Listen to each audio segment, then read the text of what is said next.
All right, we have a real treat. I am so honored. I'm going to get a little bit emotional. I'm so honored to be here with the members of the Memphis 7, a name given to a group of 7 employees fired from Starbucks in Memphis, Tennessee, following their efforts to unionize their store.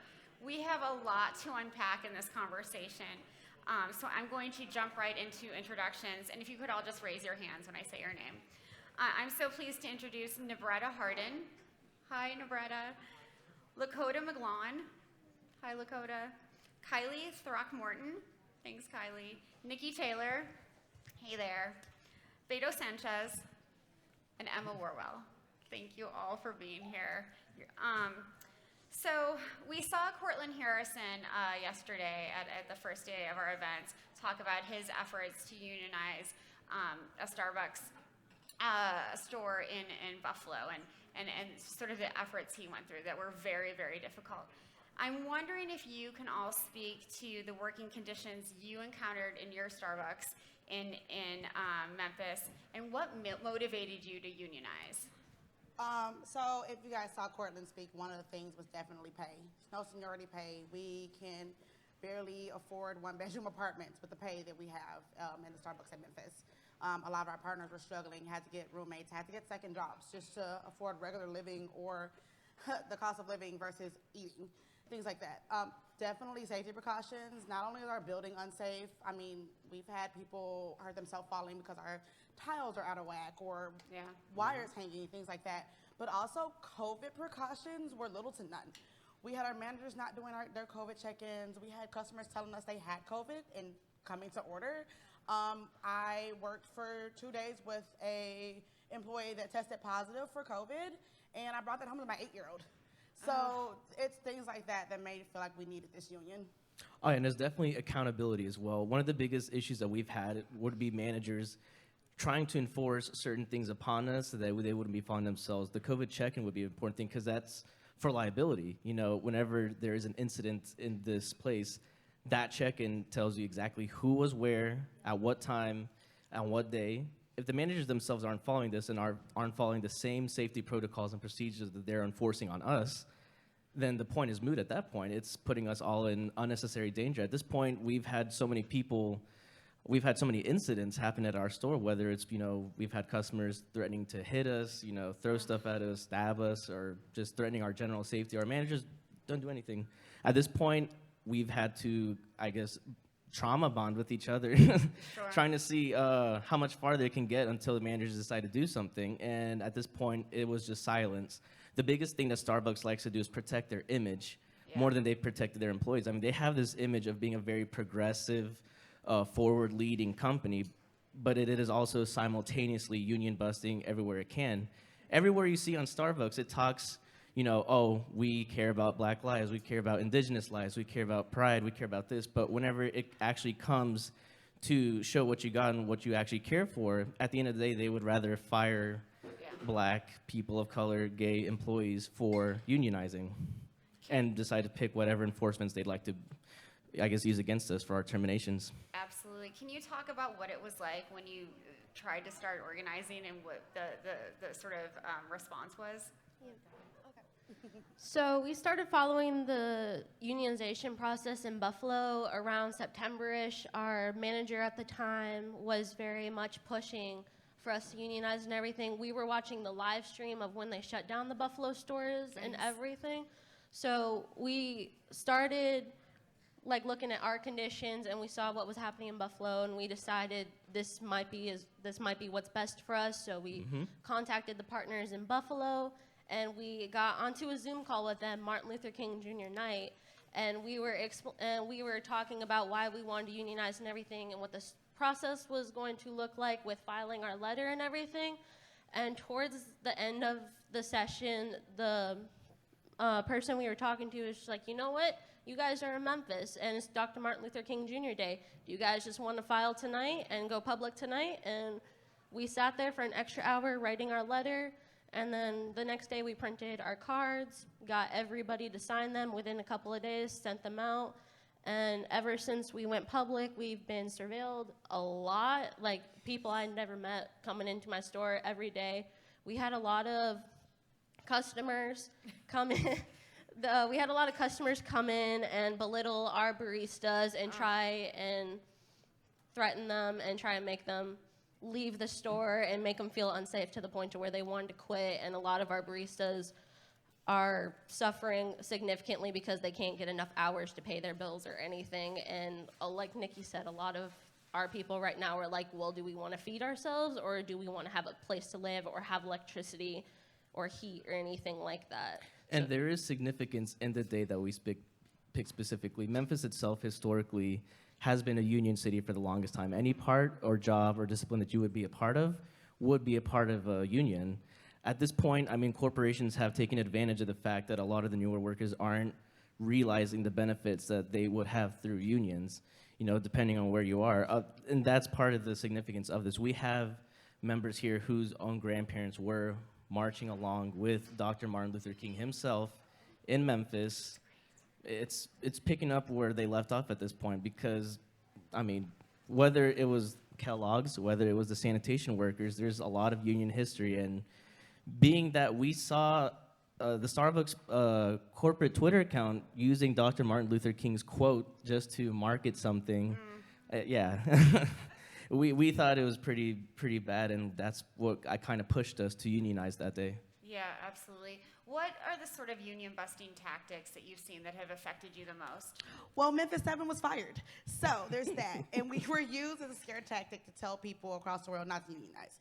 They say that we weren't fired for union efforts, but I've heard more than one store managers walking up to people trying to unionize, and their excuses, did you see what happened in Memphis? Don't be like the Memphis 7. Y'all don't want this. But again, we didn't get fired for union busting tactics. There's also the surveillance of store managers, support managers that aren't supporting anything but their anti-union propaganda.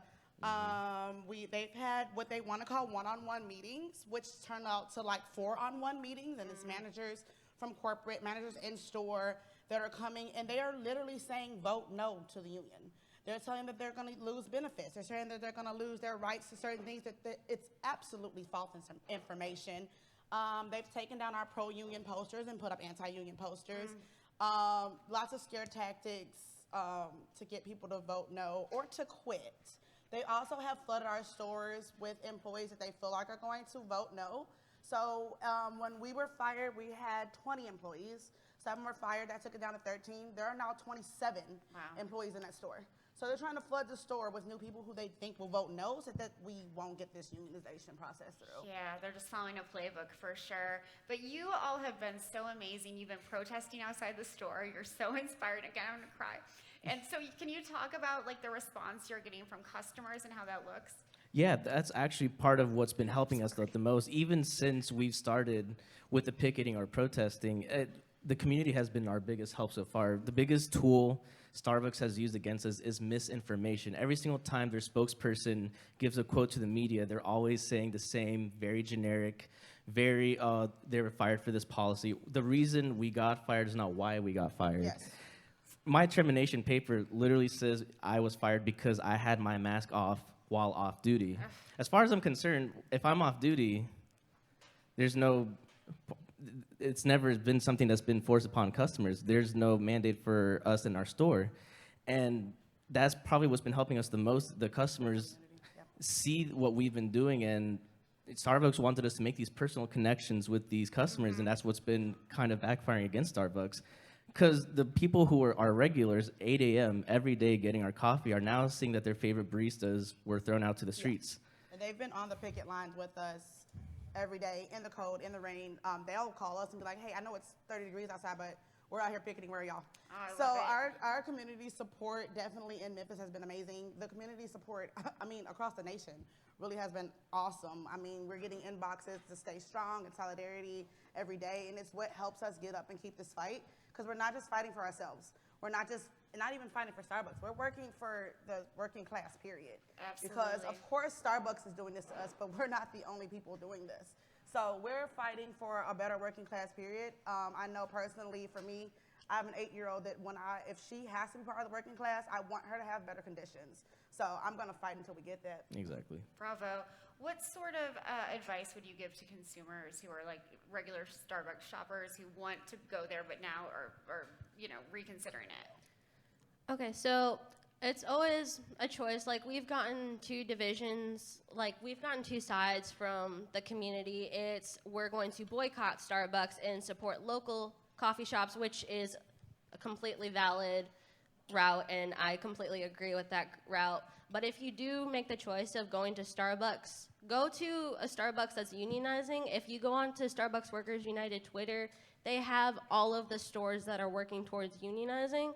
If you're gonna go into just any Starbucks you go into, support your baristas, ask them how their day is, be kind to them, tip really well, because a lot of baristas go through a lot of crap on a daily basis, and just a little human decency makes the day a lot shorter and a lot better. So definitely go in and be kind. Tell them that you support them if you go into a unionizing store. If you do like mobile orders, you can do like Union Yes or Union Strong. You can do anything like that, but definitely don't be afraid to go into Starbucks and show your support, because it sends the message to corporate that this is going to be a good thing for the workers, and it's going to be a good thing for the community, because unions are good and they help everybody in the long run. Absolutely. Did you want to say something? One of the things that I love about this is that you're also young and you're also passionate. And I think so many of the Starbucks workers are young, but they don't know that they have power. And so my next question is advice to all of these stores across the nation, across the world, who want to have better working conditions and feel safe and feel confident in their jobs. I mean, that's the important part that I guess is relevant in any industry. Coffee itself is an industry that's very ripe for unionization. We have not only the retail front, we have the supply chain front, we have the manufacturing front, we have the coffee farmers themselves that are all going underneath the same scrutiny under this company. I couldn't even imagine the conditions for the supply chain employees while COVID was happening, because while we were short-staffed with very little coverage, so were the distribution plants and factories that were sending us our deliveries. At this point, the important part is to remember that numbers is a very important game. There's always going to be more of us than there will be of the people that are in charge of us. What's helped us the most is the power in numbers, and that's probably what's been our biggest thing. I mean, when it was just the 7 of us outside the store, we were able to shut it down in the middle of the day, and now we have over 20, 30. We've even had enormous crowds outside of our store seeing what we're doing, and that's the important part, is getting eyes on it, seeing and recognizing the power between people. I mean, that's something that's prevalent in, I believe, every single industry, every single class, is to be able to recognize your power in numbers. I would definitely say that the younger generation has a louder voice than most. I feel like we show up and show out. Well, I'm a little older than the rest of the people on this panel. But show out and show out. What I think is going to be a huge influence is a lot of the community spending that we have right now as young people. So definitely still have that voice. Be loud, be proud, don't be afraid. And if you are afraid, know that across the nation, solidarity is a thing, and it's been amazing. Like I said earlier, it's what's keeping everybody's going. Absolutely. One of the Starbucks workers in Buffalo said, "I fight for love, for what I love." And you talk about what's motivating you all to keep going. It's not just to keep your lights on. It's not just to like make sure that you can buy groceries. It's so that every worker can do those things and have a good life. Exactly. It's a selfless thing. Every single person, I've seen a lot of people telling me just to get a different job, get a better job. It's not about that at the end of the day. I could have left at any point I wanted to. The point is to be able to help every single worker that I can, because this is a story that's not new, whether it's corporations taking advantage of workers. This is happening everywhere in every industry and every company. Yes. And the important part is to take that first step forward, whether you're by yourself or whether you're with your workers. And I definitely stand here with 5 of my family members, and none of us are selfish to each other, so why would we be selfish to the world? Exactly.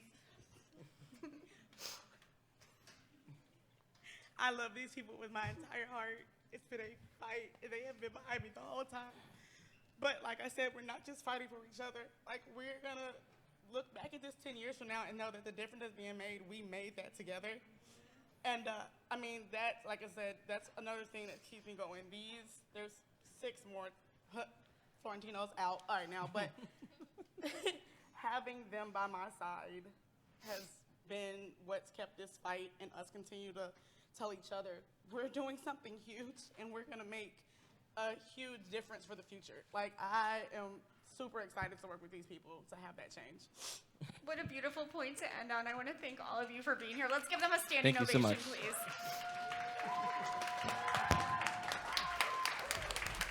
Thank you so much. Good job.